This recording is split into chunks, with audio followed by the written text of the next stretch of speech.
আসসালামু আলাইকুম। আশা করি সকলে আল্লাহর অশেষ রহমতে খুব ভালো আছেন। আমি আলহামদুলিল্লাহ খুব ভালো আছি। আসলে জুয়াখোরেরা যারা জুয়ার সাথে যুক্ত তারা ভালো থাকে না। তাদের সারাদিনের মন মানসিকতা খুবই খারাপ থাকে, এটা আমি জানি।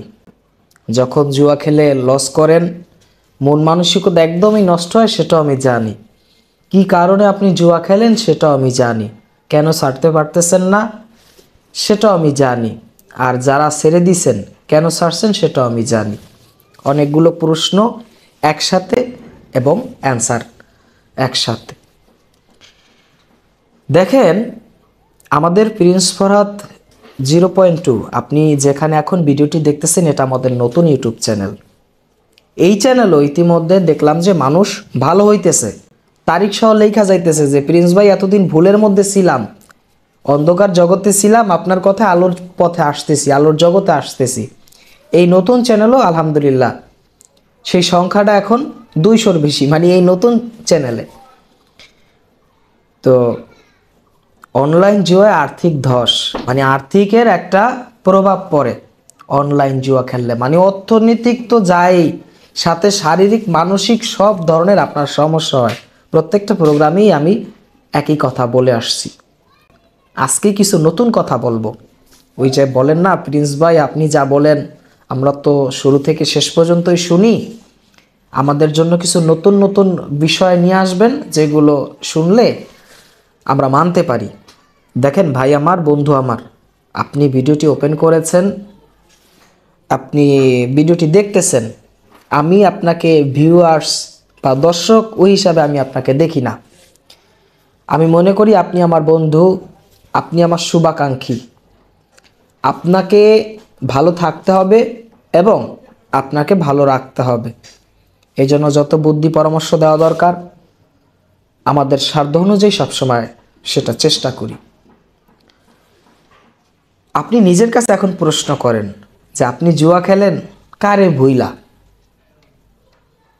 তুমি এমন একটা খেলার সাথে জড়িত হইছো আল্লাহরে ভুইলা? তুমি এই জুয়া খেলতেছো, নামাজ কখন যাইতেছে, আজান কখন হইতেছে, তোমার মধ্যে সে বিবেক কাজ করে না। আর মিয়া, জুয়াখোর যারা, জুয়ার সাথে যারা লিপ্ত থাকে তারা মানুষের মধ্যে পড়ে না। যদি আপনি এই জুয়া থেকে এখন এই মুহূর্তে ছাড়তে পারেন তাইলে আপনি কি পুরস্কার পাবেন আমি সেটা বলবো, একটু অপেক্ষা করেন। একজন জুয়াখোর, আমি আপনাদের এত হিট লাগায় কথা বলি, মানে আপনাদের কলিজায় এত আঘাত দিয়ে কথা বলি যেন আপনি আমার কথা শুই না আপনি পরিবর্তন হইতে পারেন। আমার ডাক শিকার শুই না, আমার কথা শুই না যদি একজন মানুষও এই জুয়া থেকে ফিরতে পারে তাহলে এটাই তো আমাদের সফলতা। আমাদের প্রোগ্রামের এটাই তো সফলতা যে একজন মানুষ যদি একটু ঘিন লাগে এর মধ্যে, যে আমাকে এত কয়, আমাকে জুয়া খোর কয়, হ্যাঁ আমি দেখা দিম, আমি আর খেলুম না। একজন ব্যক্তি যদি বলে যে আমাকে জুয়া খোর কইল, হ্যাঁ এত বড় কথা, আজকের পর থেকে আর খেলুম না, না খেললে কি হইব, এরকম যদি কারো মধ্যে জিদ থাকে আমি মনে করি ওই পুরুষ, ওই কি ওই পুরুষ। আর যে বলে যে সারুম কয়দিন পর সারুম, 3 দিন পর সারুম, ওই গতকালকে এক ভদ্রলোক আমাদের প্রোগ্রাম দেখে নিয়মিত, তো আমাদের ফেসবুকে মেসেজ করেছে যে তিনি তার জীবনের একটা গল্প দিবেন এবং তিনি এই 31st নাইট ওই সময় তিনি তওবা করবেন, তার মানে আরও 3 দিন খেলবেন। তো আমি তারে বললাম যে ভাই আপনি বড়ই বোকা, আপনি যে আজকে রাত্রে ঘুমানোর পরে সকালে যে জীবিত উঠবেন আপনি সেটা ভাবলেন কিভাবে? আপনি তো জনম বোকা। একজন মানুষ দাঁড়ায় থাকে, পিছের থেকে গাড়িতে এসে মাইরা দেয়, মানুষটা মারা যায়। রাস্তা পার হইতেছে, গাড়িতে এসে মাইরা দেয়, মারা যায়। হঠাৎ কইরা বৈশা রইছে, মারা যায়। শুয়ে রইছে, ঘুম থেকে উঠতে পারে না। আর সে 3 দিন পরে জুয়া থেকে ফিরবো। এর আগে যদি মারা যায় সে তো তবা করে মারা যাইতে পারলো না, তার মানে গুনাহগার হয়ে সে মারা গেল। কি হয়ে মারা গেল?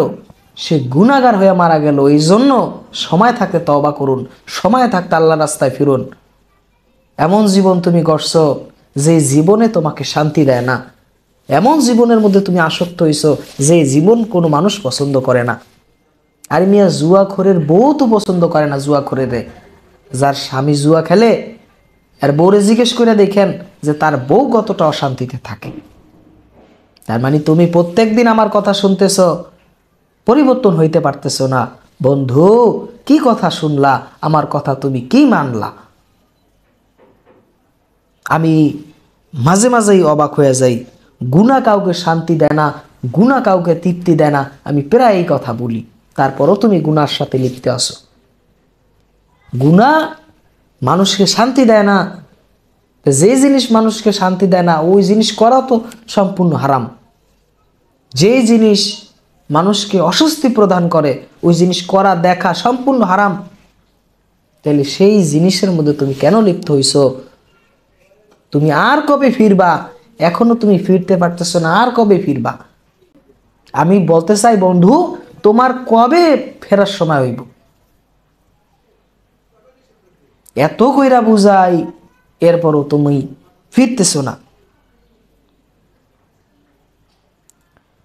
আমি একটা কথা প্রায় বলি যে ভাই, আপনার টার্গেট কি?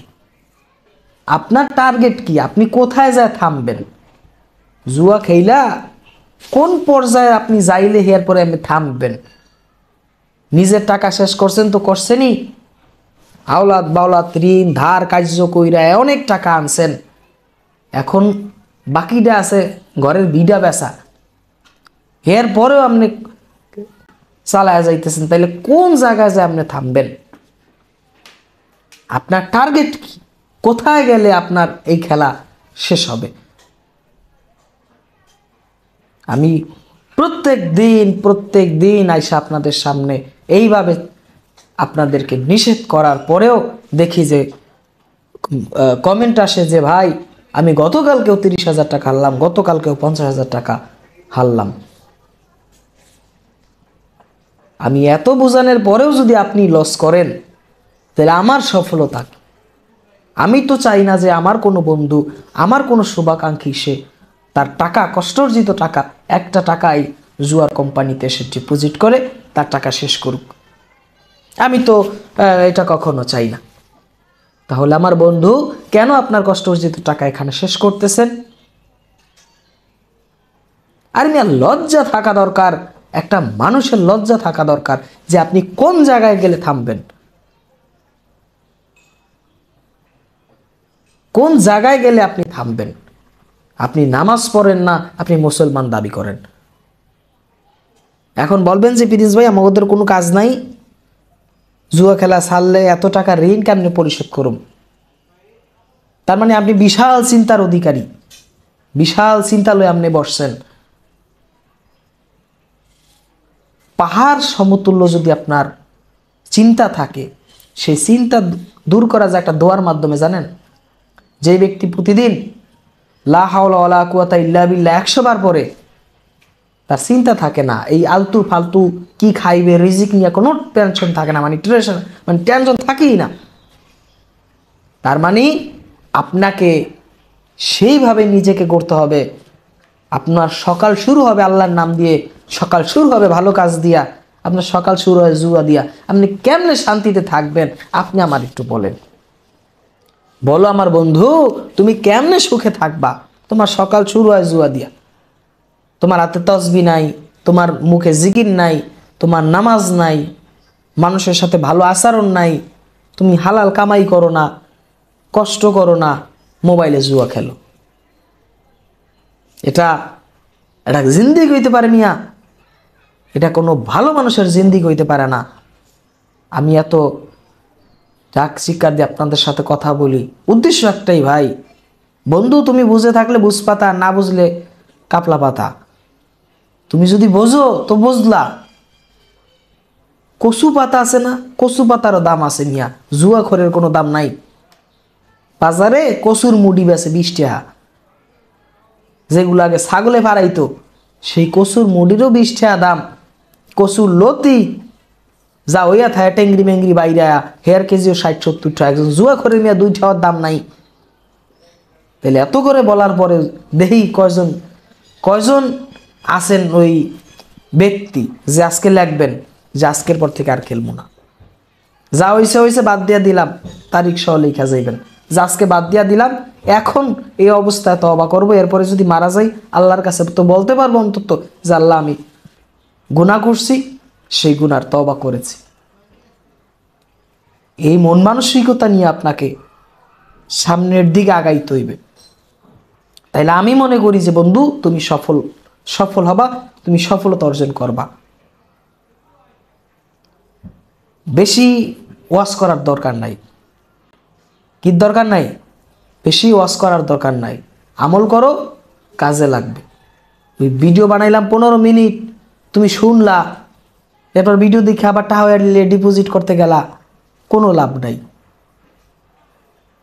যদি হিম্মত থাকে বেটা, লেখা যাও আজকের পর থেকে আর একটা টাকাও নষ্ট করব না, আমার টাকা দিয়ে আমি নিজের বাঁচামো, আমার পরিবারের বাঁচামো, এইভাবে শপথ কর বেটা।